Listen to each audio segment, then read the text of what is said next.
तीन दामाद की सास पार्ट 1। कावेरी जी के पति का देहांत हुए काफी वक्त हो गया था।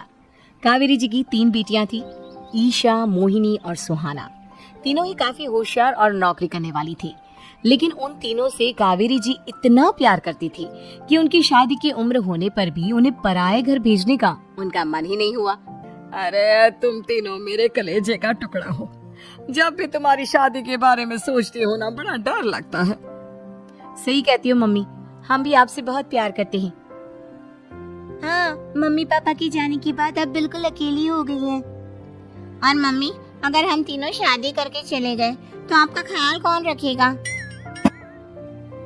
लेकिन अपनी खुशी की वजह से मैं तुम तीनों को बिना शादी के भी तो नहीं देख सकती ना बेटा। समाज के हिसाब से देखे तो यह भी गलत होगा, और मैं ऐसा कुछ नहीं चाहती। लेकिन तुम तीनों से दूर होने के बारे में सोचती हूँ तो अजीब सा लगता है। लेकिन मम्मी, हम आपको इस तरह अकेला छोड़कर नहीं जा सकते। एक काम करते हैं मम्मी, शादी के बाद ना आप मेरे साथ मेरे ससुराल में चलना और मेरे साथ ही रहना। अच्छा, और तेरी सास मुझे रहने देगी तेरे ससुराल में? अरे बेटा, वहाँ ऐसा नहीं होता।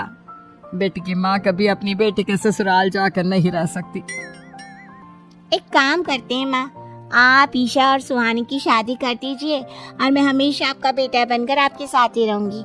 मुझे नहीं करनी शादी। अरे मेरी बेटियां मुझसे कितना प्यार करती है, मेरी वजह से अपनी पूरी जिंदगी दांव पर लगाने को तैयार है। लेकिन मैंने ना इससे भी एक अच्छा उपाय सोचा है। क्या मम्मी?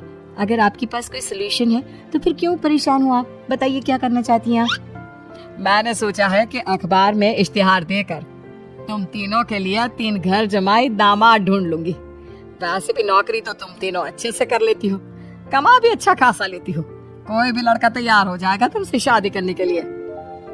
अरे मम्मी, ये हुई ना बात, इससे हमें आपसे दूर भी नहीं जाना पड़ेगा और आपको अकेला भी नहीं रहना पड़ेगा। हाँ मम्मी, ये बहुत अच्छा तरीका है। मैं तो कहती हूँ आज ही अखबार में ऐड निकलवा देते हैं। बिल्कुल, आज ऑफिस जाते वक्त मैं ये काम कर दूंगी। और कुछ ही दिनों के बाद कावेरी जी को 3 घर जमाई दामाद विवेक, सुमित और अविनाश मिल जाते हैं और वो उन तीनों लड़कों से अपनी तीनों बेटियों की शादी करवा देती है। शादी के कुछ दिन के बाद, अरे अब शादी हो गई, छुट्टियां खत्म, तुम तीनों जाकर नौकरी करो, कुछ काम करो। अरे मम्मी जी, कमाल करती है आप। अब घर जमाए इसलिए थोड़ी ना बनाए कि हम बाहर जाकर नौकरी करें। मम्मी जी, मेरा तो घर जमाई बनने का मकसद ही यही था कि एक कमाने वाली बीवी मिल जाए। बाहर जाकर काम करने से तो मेरा दिल घबराता है। घर का कोई काम है तो बता दीजिए मुझे। अगर ऐसी बात है तो शाम का खाना बनाओ। मेरी बेटियां नौकरी से थकी हारी आती है, अब नौकरी नहीं कर सकते तो कोई बात नहीं, घर का काम करो तुम लोग। मैं तो घर का काम करने में बहुत खुश हूँ, बस ये बाहर धूप में निकलना, रास्ते में जाना, नौकरी करना, ये सब मुझसे नहीं होता। बिल्कुल ठीक कह रहा है सुमित। अरे गर्मी में, बारिश में, सर्दी में घर से निकल कर जाना और उधर बॉस की चिक चिक सुनना, इससे बढ़िया तो ये है कि मैं घर में झाड़ू पोछा कर लूँ। ठीक है, फिर तुम झाड़ू पोछा करना। अविनाश शाम का खाना बनाएगा और विवेक तुम सुबह का नाश्ता और खाना बनाओगे। मेरे तीनों दामाद घर संभालेंगे और बेटियां नौकरी करेंगी। अगले दिन सुबह के वक्त, मम्मी मुझे ऑफिस के लिए देर हो रही है, नाश्ता चाहिए। अरे उस विवेक से कहा तो था कि सुबह का नाश्ता उसे उठकर बनाना है। अभी जाकर देखती हूँ क्या कर रहा है विवेक। अभी तक सोया हुआ है क्या? सुबह के 10 बज गए हैं। सोने दीजिए ना मम्मी जी, क्या हमेशा हिटलर की तरह हाथ में डंडा लेकर खड़ी रहती हैं? मैंने कहा सीधे उठकर खड़े हो जाओ और जाकर नाश्ता बनाओ। लेकिन मम्मी जी, बिस्तर में से निकलते ही कोई नाश्ता कैसे बनाएगा? 2 मिनट, वॉशरूम जाकर आता हूँ। बिल्कुल नहीं, सीधे रसोई में पहुंचो, मेरी बेटी को ऑफिस जाने में देर हो रही है।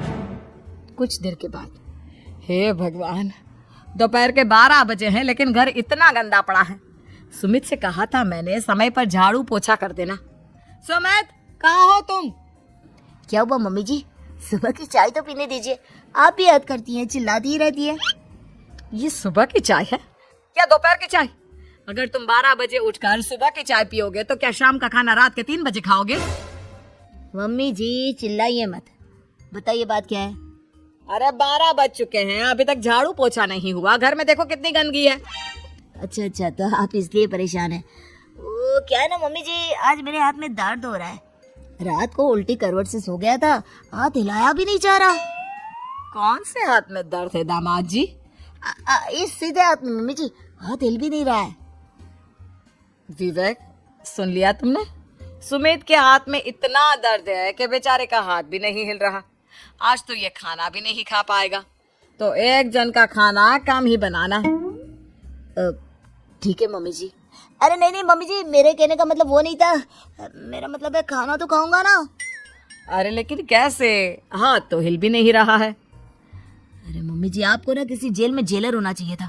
बेकार में हमारी सास बनकर जिंदगी खराब कर रही हैं। अरे लगाता हूँ पोछा, एक बेचारा घर जमाई और कर भी क्या सकता है। शाम को जब ईशा, सुहाना और मोहिनी ऑफिस से लौट कर आती हैं, मम्मी, शाम की खाने में क्या बना है?